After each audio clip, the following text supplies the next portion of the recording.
Alright, I know it's been a while since I've done anything with the channel other than some random vlogs on what's going on.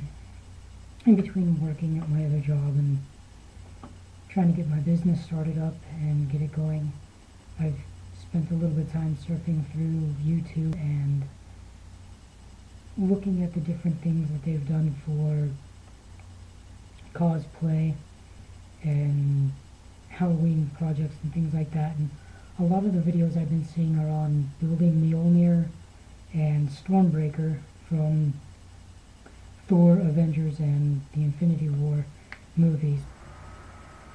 And I don't know about you guys, but I get irritated when I see small props being done for accurate movie things that they're claiming.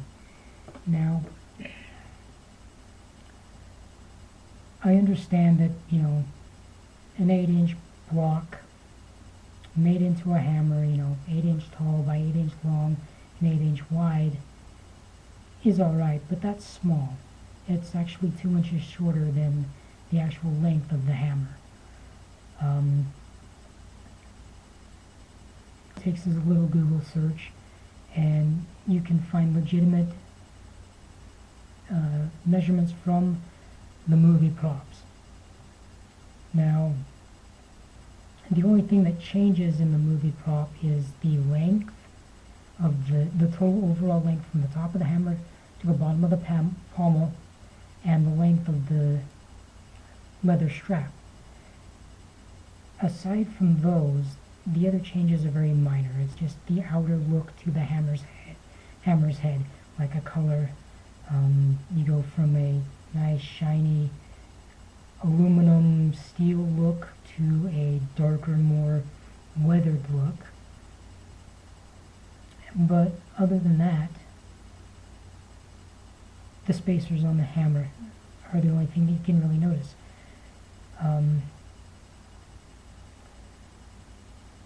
But the main one used in Thor was 22.7 inches long overall.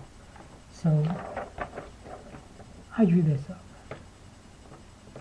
Okay, from the top of the little riser here all the way down to the end of the pommel is 22.7 inches.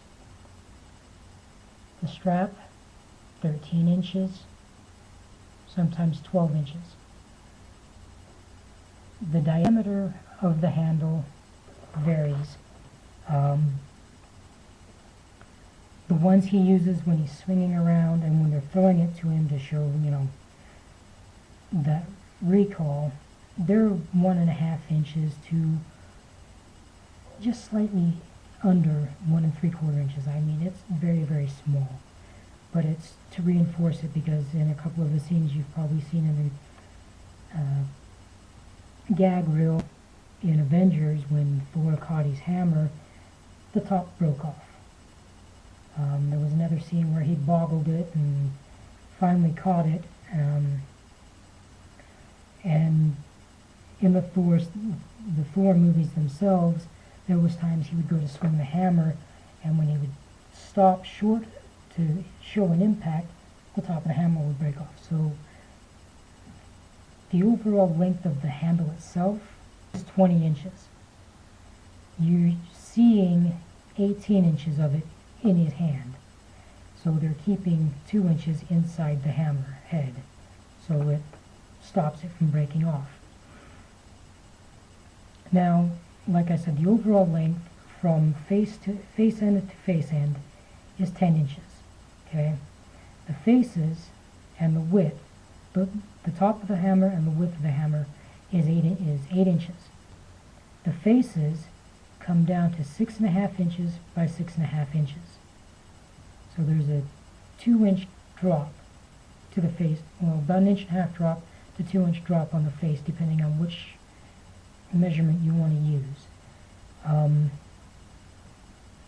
If you ever had or have the old 1991 series trading cards from Marvel, the Thor card has Thor's hammer card.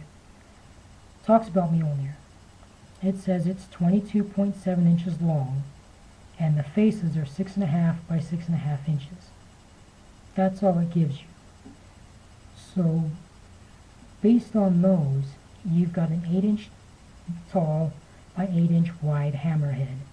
It shrinks down to 1.5 inches to cover the 6.5 inch by 6.5 inch head that you strike with. Okay? The little piece on the top has its own little writing in Viking runes, which is only 3 inches in diameter and stands about 1/2 inch tall at the most. It might only be 1/4 inch tall. The overall thing that irritates me is when they make it an 8-inch hammer face. The overall head is only 8 inches by 8 inches. I mean, when you're adding on the 2-inch face to that, maybe 1.5 inch depth to it, you know, you're only getting a 5.5 inch by 5.5 inch face.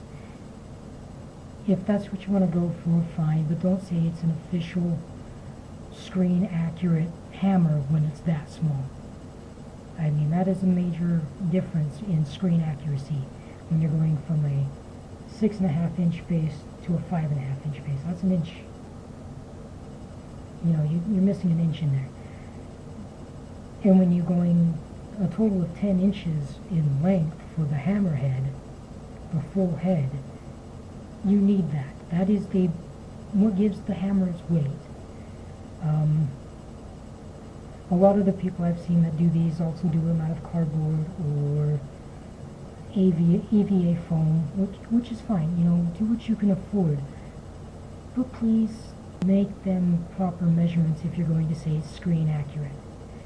As far as the wrap goes on the handle, it's leather or faux leather, pleather, whatever you want to call it. The spacers, they can be plastic, ABS, or PLA, or if you've got the ability to do it, make them out of metal. Do a base coat paint, you know, the primer paint, and then do a silver color or a gray color, and then do an aluminum or platinum color.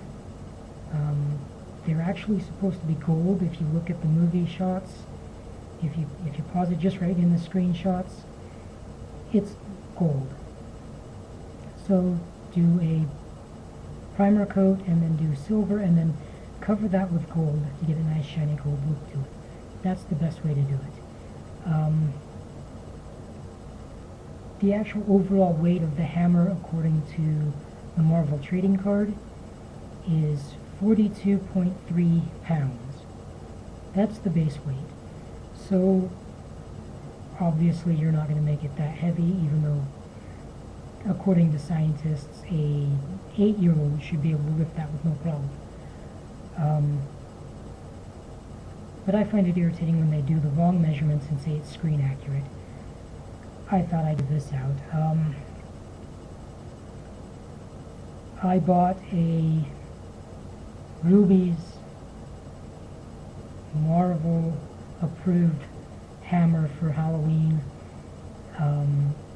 It's not bad looking. It says it's from the Thor Ragnarok movie, which gave it the more metallic black colored head, which I found irritating because according to the description and the pictures they showed, it was the aluminum looking head.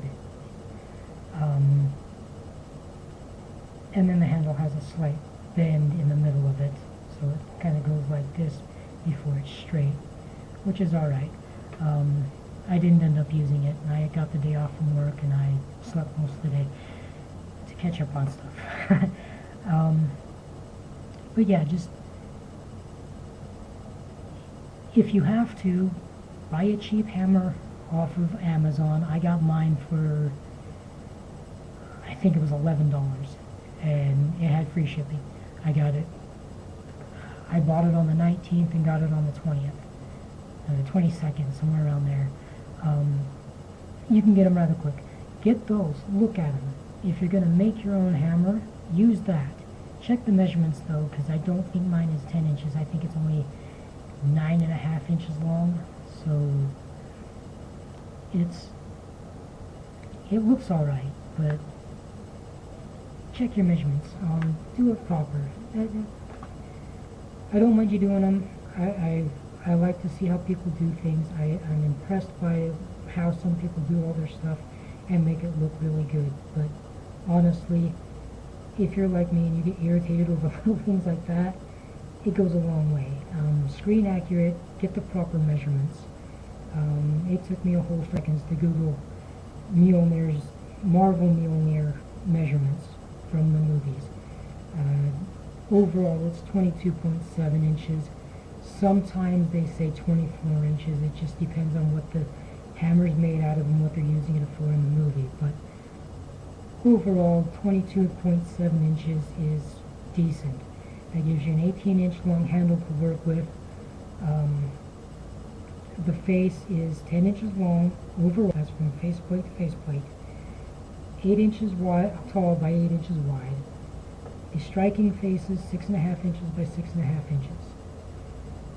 The handle is between 1 1/4 and 1.5 inches in diameter. So your leather strap should be between 12 and 13 inches. That's so you have proper length, so if you want to spin it, it's not going to get too tangled up real quick. One thing is in the movies they animate, it's CGI'd with him spinning the hammer. But if you want to actually be able to spin it and not have it tangle up, I would suggest making that very end of the pommel where the strap goes in. I'd make that like a bearing type setup, so the hammer can spin around it and you can do all the movement with it, and it just spins around the ball instead of that full pommel, the full hammer moving around it. Just a little thought from me. When I can get some things together, I'll probably start building my own Mjolnir. I'm debating on how I want to do it though, because I kind of want to do a full Thor costume by next Halloween. Just depends on how fast I can get stuff taken care of and get things together. But yeah, check back. You can check out the Facebook page. It's www.facebook.com/DLI the company. There's some updates on there. I don't update a lot of things, everything all the time. I do find a little bit of time to update here. I've done a couple of updates on the Facebook page.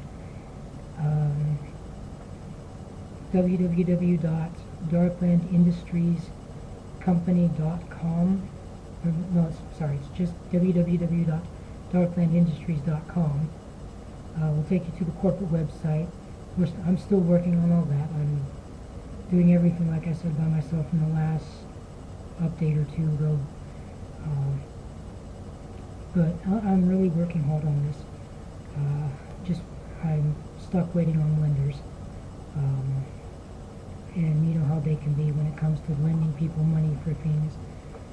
They say it's non-secured, but they want proof that I can pay it back, and they may want collateral, is what they're telling the people I'm working with. Which, if it's non-secured, you don't get that stuff. You're not looking for that stuff. So somebody's either lying to me or I'm getting screwed out of money. Only time will tell. But yeah, that's going to be all for this video.